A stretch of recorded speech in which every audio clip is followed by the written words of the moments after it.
Ahoj, já vás vítám u nového videa. Monday, party, Tuesday, party, Wednesday, party, okay, Thursday, party, Friday, party. Jak jste si mohli všimnout, tohle video bude sestříhané a pokusila jsem se o takové menší intro s písničkou, která v Bulharsku hrála v akvaparku. Takže snad se vám to bude líbit. Jinak je tady hrozné horko. Vlastně dneska jsem se vrátila z Bulharska, jsme přiletěli a celý den lilo, takže mě to ani jako nějak nelákalo, nenutilo jít ven. Ale teďka je mi fakt strašné vedro. Bych něco řekla o Bulharsku. Bulharsko je hodně zvláštní země. Kamarádka si mě ptala, jestli je to lepší než Chorvatsko. V Chorvatsku jsem byla 4krát a Chorvatská moje srdcovka, je to prostě místo, které beru pomalu jako druhý domov a cítím se tam dobře, znám to tam. Takže Bulharsko s Chorvatskem fakt srovnávat nemůžu a ani nebudu. Vlastně znamená, že Bulharsko jako líbilo se mi, bylo krásné. Kdybych se tam ještě někdy v životě měla podívat, určitě to zkusím, ale jako když už tam nikdy nepojedu, tak se nic nestane. Je to krásná země, akorát to má 2 mouchy, taková 2 problémy, co mi vadily. Jedním z toho bylo, že oni vlastně hrozně moc pečují o ten turismus a o místa, kde teda turisti jsou, tak tam to je prostě krásné, nablízkané hotely, úplně luxus, fakt největší. Ale tam, kde prostě je to ve vnitrozemí, my jsme vlastně z letiště jeli asi tak půl hodinu autobusem do našeho hotelu a to místo mezi hotelem a mezi letištěm, to byla katastrofa. Nedostavěné hotely, rozbořené baráky, všude místa na prodej, prostě to tam jako tak chátralo, což mě docela mrzelo.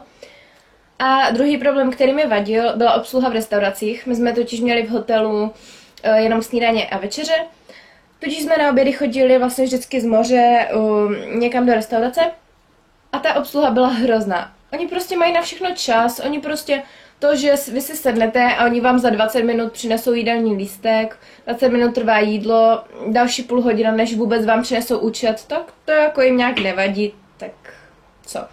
Ale to byly jenom takové 2 problémy, jinak se mi tam fakt líbilo. Nevím, jestli jde vidět to, že jsem opálená, doufám, že jo, protože opálená jsem fakt krásně. A jinak jsem si to užila. Knížky, co se týká Bulharsku, přečetla jsem jenom 1 a rozečetla jsem 2, ale o tom budu mluvit až týdnu s knížkou, který bude ale asi za 2 týdny. A jinak jsem se tam dívala na knížky. Oni vlastně Bulhaři mají takovou něco jako azbuku, ale ne stejnou jako Rusové, ale mají podobnou. Takže jsem se tam učila azbuku. Umím několik písmen, některé nápisy už jsem potom i přečetla, což bylo super. A jako dívala jsem se tam na knížky, ale knížku v bulharštině bych si fakt asi nekoupila. Navíc to byly takové tenké knížky a takové fakt jako málo známé a to bych asi fakt jako knížku v bulharštině nepřečetla. No a dneska, proč točím tohle video, původně jsem měla v plánu úplně jiné video, ale rozhodla jsem se vám natočit unboxing, protože mi přišly tyhle 2 úžasné balíčky a tohle je vlastně největší balík, který mi zatím kdy přišel, co se týče knížek. No a potom ještě jeden. Já tady mám doma ten lístek na poštu, ať se zajdu, jsem měla asi už 2 týdny ještě před táborem. Ale neměla jsem čas tam kdy zajít, tak jsem tam zašla dneska a rovnou jsem se rozhodla, že vám to natočím. Jo. Mám tady takové tupé nůžky. A tohle je balík teda z Fragmentu a jako 1 knížku vím, co tam bude, ale o druhé nemám páru, takže to jsem nějak jako zapomněla. Jdeme na to. Jo a jak... Já úplně miluji, jak oni to dávají do těchto folií, protože to jako já úplně miluji bublinkové folie. A už vidím, já už si pamatuju, co jsem si objednala. Já jsem si to myslela, ale nebyla jsem si tak úplně jistá, jestli to je ta knížka nebo ne. Takže první kniha, kterou jsem si objednala, zažádala na recenzi, je Říše temnot, černá magie, což je 3. díl. Já jsem trošku špinavá, no nevadí.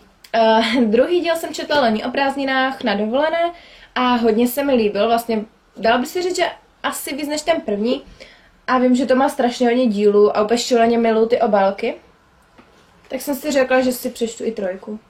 3. díl Říše temnot. A pak jsem si objednala knížku Jak vycvičit draka, protože jsem byla v kině na 2 a totálně žeru tu pohádku, miluji Škyťáka a Bezzubku, to je úplně best dvojka ever. A zjistila jsem, že to je knížka a ta knížka byla dříve. Tak jsem si hnedka o ní napsala, myslela jsem, že teda ji mít nebudou. A hrozně mě zajímá, jak prostě Škyťák, jak to řeknou v angličtině, protože Bezzubka je toothless. A prostě by mě zajímalo, jak je Škyťák. A teď se dívám, že to jsou úplně úžasné ilustrace. Myslím si, že to bude jako podobné jako film. Děkuji nakladatelství Fragment a teď už jdeme na druhý balík z Galatei. Už po třetí asi. Šli jsme na výlet do Ravdy, což bylo město kousek od toho, kde my jsme byli. Jeli jsme autobusem asi 2 zastávky. A vlastně to bylo v sobotu. A tam začalo šíleně, ale fakt šíleně lít. Což nás jako všechny překvapilo, protože teta byla na dovolené a my jsme si jí smáli, protože oni si z Chorvatska přivezli deštník, protože jim lilo. Papír. Takže jsem si dělala srandu, že si teď přivezem deštník, ale nakonec jsme si ho nepřivezli. Takže nám tam šíleně lilo, což nás zaskočilo, protože jsme si to město chtěli prohlídnout. Tam totiž byly hrozně moc takových jako obchodů, suvenýry. Tak a teďka jsem si objednala 2 knížky. První z nich je Přivolávání, kterou myslím, že jednou jí měla v lákačce Rodav a mě to hrozně zaujalo. Ta obálka je taková zvláštní a mě to hrozně zaujalo hlavně anotací, protože ta anotace vypadá fakt jako dobře.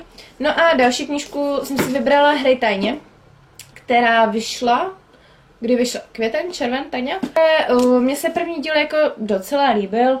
Nebylo to nic jako, že jedna z nejlepších knih, ale fakt se mi líbil. No, takže jsem si řekla, že si že si přečtu i 2. Já se tady dívám vevnitř, že je anotace na Hrej férově, což je 3. díl. Bych chtěla poděkovat nakladatelství Galatea za tyto 2 recenzní výtisky. Takže já ještě jednou děkuji Fragmentu a Galatei. Doufám, že se k něm dostanu co nejdříve, já vám to ukazuju naopak. Tak. Jo, jsem mluva. Doufám, že se k tomu dostanu co nejdříve, já teď mám totální skluz. Jinak, co se týče videí, v sobotu jedu pryč, ale do té doby bych chtěla vydat ještě aspoň 1 video, možná 2. Takže já vám děkuji, že jste se podívali na toto video. A budu se s vámi těšit u dalšího videa a teď se ještě podívejte na nepovedené záběry.